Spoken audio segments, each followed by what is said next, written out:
दुख में सुमिरन सब करें, सुख में करे ना कोई। जो सुख में सुमिरन करे, दुख काहे को होए। कबीरदास जी कहते हैं कि दुख में भगवान का स्मरण तो सभी करते हैं, सुख में कोई याद नहीं करता। यदि सुख में भी भगवान का स्मरण किया जाए तो दुख होगा ही क्यों, जबकि वास्तविकता प्रत्येक व्यक्ति सिर्फ अपने दुख के दिनों में ईश्वर को याद करता है और अपने सुख के दिनों में परम पिता परमेश्वर से किए हुए वादों को भूल जाता है। तिनका कबहू ना निंदिए, जो पायन तर होए। कबहू उड़ आखिन परे, पीर घनेरी होए। कबीरदास जी कहते हैं, तिनका अगर पैर के नीचे है तब भी उसे सूक्ष्म तुच्छ नहीं समझना चाहिए। अगर वह उड़ करके आंख में चला जाए तो बहुत ही पीड़ा होती है। माला फेरत जुग भया, फिरा ना मन का फेर। कर का मन का डार दे, मन का फेर। कोई व्यक्ति लंबे समय तक हाथ में लेकर मोती की माला तो घुमाता है, पर उसके मन का भाव नहीं बदलता, उसके मन की हलचल शांत नहीं होती। कबीर की ऐसे व्यक्ति को सलाह है कि हाथ की इस माला को फेरना छोड़कर मन के मोतियों को बदलो या फेरो। गुरु गोविंद दोनों खड़े, काके लागू पाए। बलिहारी गुरु आपनो, गोविंद दियो बताए। कबीरदास जी इस दोहे में गुरु की महिमा बताते हुए कहते हैं, गुरु और गोविंद अर्थात भगवान आपके सामने खड़े हों तब आपको पहले गुरु के चरण स्पर्श करने चाहिए, क्योंकि उस गुरु ने ही आपको भगवान तक पहुंचने का मार्ग बताया है। गुरु कृपा से ही आप भगवान तक पहुंचे हैं। बलिहारी गुरु आपनो, घड़ी घड़ी 100 बार। मानुष से देवत किया, करत न लागी बार। कबीरदास जी इस दोहे में गुरु महिमा बताते हुए कहते हैं, मैं जीवन का प्रत्येक क्षण गुरु पर सैकड़ों बार न्यौछावर करता हूं, क्योंकि उनकी कृपा से बिना विलंब मुझे मनुष्य से देवता बना दिया। कबीरा माला मन ही की, और संसारी भीख। माला फेरे हरि मिले, गले रहट के देख। कबीर जी कहते हैं कि माला तो मन की ही होती है, बाकी तो सभी लोग दिखावा है। अगर माला फेरने से भगवान मिलता हो तो राहट के गले को देख, कितनी बार माला फिरती है। दिल की माला फिरने से ही भगवान मिलते हैं। सुख में सुमिरन ना किया, दुख में किया याद।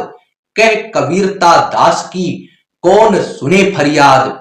कबीरदास जी कहते हैं, जब मनुष्य के जीवन में सुख आता है तब वो ईश्वर को याद नहीं करता, लेकिन जैसे ही दुख आता है वो दौड़ा दौड़ा ईश्वर के चरणों में आ जाता है। फिर आप ही बताएं कि ऐसे भक्त की पीड़ा को कौन सुनेगा।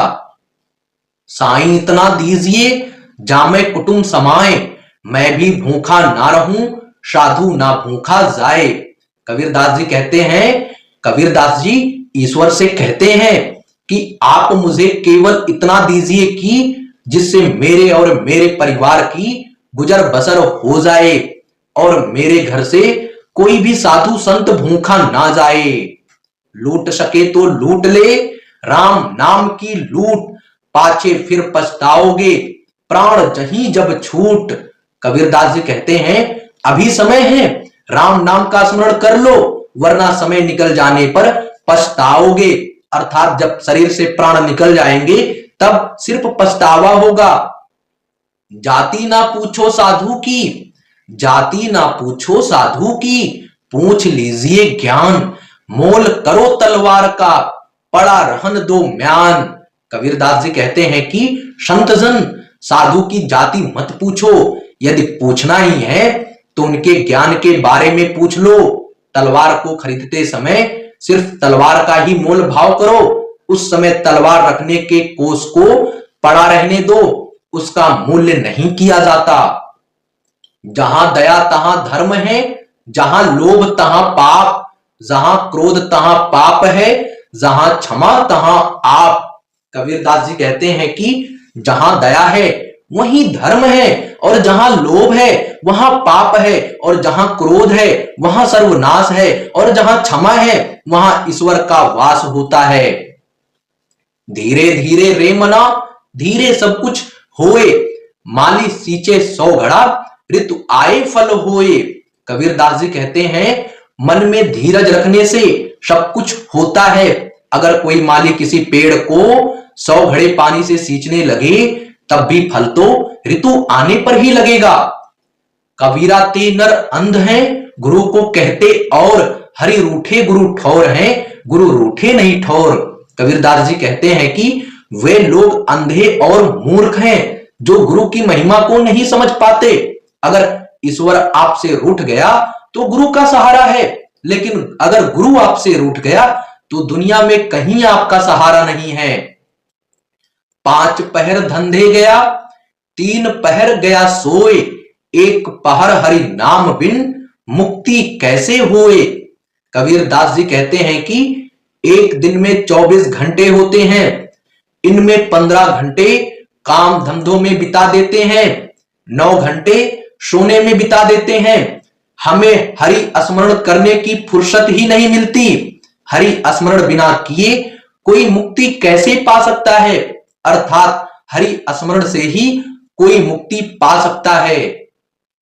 कबीरा सोया क्या करें, उठी ना भजे भगवान, जब घर ले जाएंगे पड़ी रहेगी म्यान।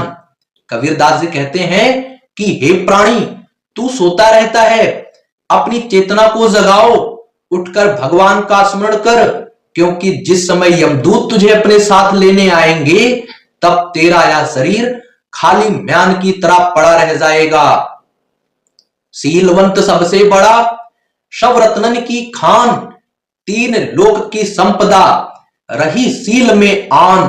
कबीरदास जी कहते हैं जो सील शांत एवं सदाचारी स्वभाव का होता है, मानो वो सब रत्नों की खान है, क्योंकि तीनों लोकों की माया सीलवंत सदाचारी व्यक्ति में ही निवास करती है।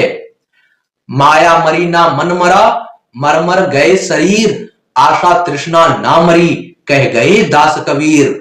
कबीरदास जी कहते हैं कि मनुष्य का मन तथा उसमें व्याप्त माया का नाश नहीं होता, और उसकी आशा तथा इच्छाओं का कभी भी अंत नहीं होता, केवल दिखने वाला शरीर ही मरता है।